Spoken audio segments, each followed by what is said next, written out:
परमेश्वर के धन्य नाम की महिमा हो। प्रभात मनन के सत्र 2848 में आप सभी का बड़े प्रेम के साथ स्वागत करता हूं। आइए आज का मनन के लिए हम पढ़ते हैं प्रकाशित वाक्य अध्याय 7 पद 15 से 17 तक के भाग। इसी कारण वे परमेश्वर के सिंहासन के सामने हैं और उसके मंदिर में दिन रात उसकी सेवा करते हैं, और जो सिंहासन पर बैठा है वह उनके ऊपर अपना तंबू तानेगा। वे फिर भूखे और प्यासे ना होंगे और ना उन पर धूप ना कोई तपन पड़ेगी, क्योंकि मेमना जो सिंहासन के बीच में है उनकी रखवाली करेगा और उन्हें जीवन रूपी जल के सोतों के पास ले जाया करेगा, और परमेश्वर उनकी आंखों से सब आंसू पोंछ डालेगा।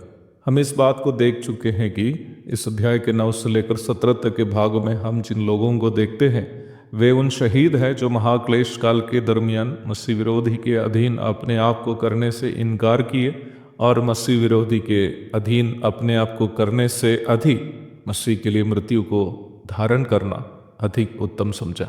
इब्रानी की पत्री में मूसा के बारे में लेखक इस प्रकार आलेखित करता है। विश्वासी से मूसा ने सयाना होकर फिरौन की बेटी का पुत्र कहलाने से इनकार किया, इसलिए कि उससे पाप में थोड़े दिन के सुख भोगने से परमेश्वर के लोगों के साथ दुख भोगना अधिक उत्तम लगा। उसने मसीह के कारण निंदित होने को मिस्र के भंडार से बड़ा धन समझा, क्योंकि उसकी आंखें फल पाने की ओर लगी थी। इब्रानी अध्याय 11 की 24 से 26 तक। मूसा का जन्म जब मिस्र में हुआ था, मिस्र में तत्मोस प्रथम फिरौन का शासन था।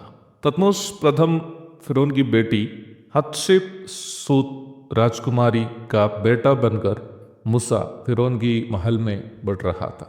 ईसा पूर्व 1504 एवं ईसा पूर्व 1492 के बीच मिस्र में जब तत्मोस प्रथम फिरौन का शासन था, मिस्र बहुत अधिक समृद्ध एक देश था।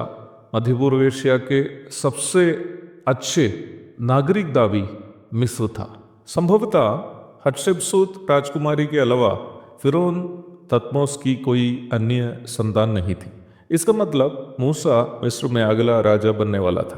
परंतु इब्रानी के लेखक मूसा के बारे में संक्षेप में इस प्रकार लिखता है, और फिरौन की बेटी का पुत्र कहलाने से इनकार किया, इसलिए कि उससे पाप में थोड़े दिन के सुख भोगने से परमेश्वर के लोगों के साथ दुख भोगना अधिक उत्तम लगा। अर्थात उन्होंने मिस्र के राजा बनने से अधिक परमेश्वर के लिए दुख उठाना उत्तम समझा। प्रथम शताब्दी में उद्धार पाकर कलीसिया के सदस्य बनना भी समान प्रकार का अनुभव था। रोम में सम्राट डोमिशियन का शासन था, जो खुद को ईश्वर का अवतार के रूप में लोगों के सामने प्रस्तुत करता था।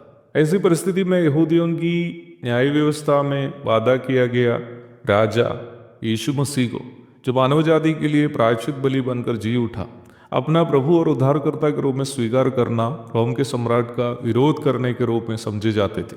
परंतु ऐसी विपरीत परिस्थिति में पहली शताब्दी के विश्वासी मृत्यु को आमने सामने देखते हुए जल्द स्वर्ग देश में अपना प्रभु को देखने की धन्य आशा में यीशु मसीह को अपना प्रभु और उद्धारकर्ता के रूप में स्वीकार करते थे। मैं आपको इन बातें इसलिए याद दिला रहा था कि आप ये समझे कि कुल मिलाकर देखा जाए किसी भी युग में उद्धार वास्तव में पाने वालों की मानसिकता में किसी भी प्रकार का अंतर नहीं है। वे अपने आप को जितना प्रेम करते हैं उससे अधिक प्रभु से प्रेम करते हैं।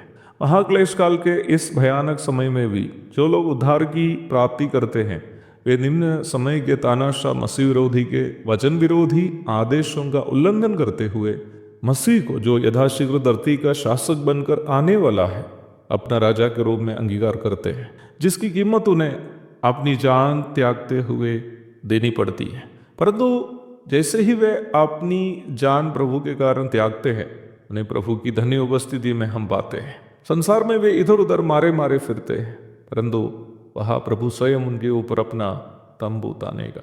इधर धरती पर वे मसीह विरोधी की छाप अपने माथे या हथेली पर नहीं लेने के कारण भोजन वस्तु खरीदते बिना भूखे प्यासे जीवन गुजारे, पर वहाँ उन्हें भूखे प्यासे होने नहीं देंगे। यह धरती पर वे रहने के लिए कोई जगह नहीं मिलने के कारण अथवा अपने उनके घरों से निकाल दिए जाने के कारण कड़ी धूप में भटक रहे थे, परंतु वहाँ प्रभु उन पर धूप पड़ने नहीं देंगे। प्रभु स्वयं उनकी रखवाली करेंगे और उन्हें जीवन रूपी जल स्रोतों के पास ले जाएंगे, ताकि वे जितना चाहे उतना पीकर अपनी प्यास बुझाए। धरती पर भूख और प्यास से जीवन त्यागे हुए लोग जीवन जल के स्रोतों से पीकर शांति प्राप्त करते समय उनकी आंखों से आनंद की आंसू बहने लगेगी। तब प्रभु स्वयं उनकी आंखों से सब आंसू पोंछ डालेगा, अर्थात उन्हें फिर कभी रोना नहीं पड़े। हाँ प्यारो, हम चाहे किसी भी काल के हो, यह संसार प्रभु के लोगों के लिए योग्य नहीं है। प्रभु की उपस्थिति में हमें अनंत शांति अवश्य मिलेगी। हाँ, केवल प्रभु की उपस्थिति में ही हमें अनंत शांति मिलेगी। एक और शुभ दिन की धन्य कामनाओं के साथ आज को मनन में यहाँ समाप्त करता। प्रभु आप सबको आशीष दे। आमीन।